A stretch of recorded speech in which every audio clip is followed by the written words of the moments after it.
Decisions, decisions, decisions. You're going to make so many decisions through the mortgage process. I'm going to go over 4 of them that are very important. What is my rate?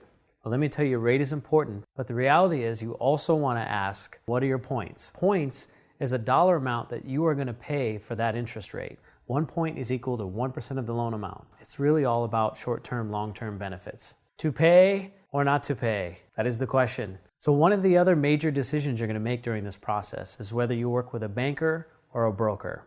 Now, a banker, they only have their products, and if you don't like their products, you have to take your documentation and start over fresh. Now, a broker, on the other hand, is someone that can take all of your documentation and they can go out and shop and find the best interest rate for you. So who do you choose? You definitely want to choose a mortgage broker. You're going to have more options and you're going to get a better rate.